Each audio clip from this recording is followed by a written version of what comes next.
اعوذ باللہ من الشیطان الرجیم، بسم اللہ الرحمن الرحیم۔ ناظرین، آج کا پہلا ویلاگ آپ کی خدمت میں پیش کرنے جا رہے ہیں۔ معارف و مسائل، پیج 385۔ کتاب کا نام ہے معارف القرآن، جلد اول، سورۃ الفاتح سے لے کر سورۃ البقرہ، پارہ اول تا پارہ تیسرا، رکوع 8واں۔ مفتی اعظم پاکستان حضرت مولانا مفتی محمد شفیع صاحب رحمۃ اللہ علیہ رائٹر ہیں اس کتاب کے۔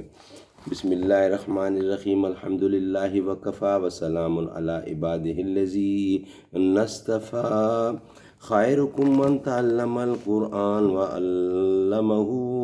بہترین لوگ وہ ہیں جو خود بھی قرآن پڑھیں اور دوسروں کو قرآن پڑھائیں۔ یوں تو تم سید بھی ہو، مرزا بھی ہو، افغاں بھی ہو، تم سبھی کچھ ہو، بتاؤ تو مسلمان بھی ہو۔ معارف و مسائل۔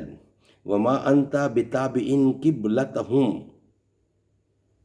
میں یہ اعلان کر دیا گیا کہ اب قیامت تک کے لیے آپ کا قبلہ بیت اللہ ہی رہے گا۔ اس سے یہود و نصارہ کے ان خیالات کا قطع کرنا مقصود تھا کہ مسلمانوں کو قبلہ کو تو کوئی قرار نہیں، پہلے بیت اللہ تھا، پھر بیت المقدس ہو گیا، پھر بیت اللہ ہو گیا، اب بھی ممکن ہے کہ پھر دوبارہ بیت المقدس ہی کو قبلہ بنا لیں۔ وَلَأَنِ اتَّبَعْتَ أَهْوَاءَهُمْ، یہ خطاب رسول اللہ صلی اللہ علیہ وسلم کو بطور فرض محال کے جس کے وقوع کا کوئی احتمال نہیں، اور دراصل سنانا امت محمدیہ کو ہے کہ اس کی خلاف ورزی ایسی چیز ہے کہ خود رسول اللہ بھی صلی اللہ علیہ وسلم بفرض محال ایسا کریں تو وہ بھی ظالم قرار پائیں۔ الذین آتینہم الکتاب یعرفونہ کما یعرفون ابناءہم وَإِنَّ فَرِيقًا مِّنْهُمْ لَا يَكْتُمُونَ الْحَقَّ وَهُمْ يَعْلَمُونَ الْحَقَّ مِنْ رَبِّكَ فَلَا تَكُونَنَّ مِنَ الْمُمْتَرِينَ۔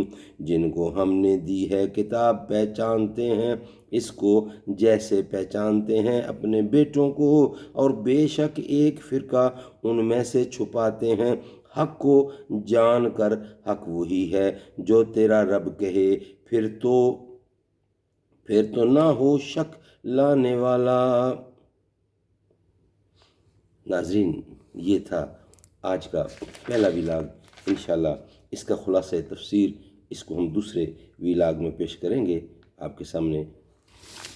ویلاگ نام ہمارا 1 کمپلیٹ ہوا۔ تیرا رتبہ ہے سب میں جدا فاطمہ، تو ہے شہزادی مصطفیٰ فاطمہ۔ وہ دھنی ہے مقدر کا رب کی قسم، آپ کے در کا ہے جو گدا فاطمہ۔ انتہا میری خوشیوں کی ہوگی نہ جب مجھ کو جنت میں بولیں گی جا فاطمہ۔ میں ہوں شبیر و شبر کے در کا غلام، فضل مولا سے اے سید فاطمہ۔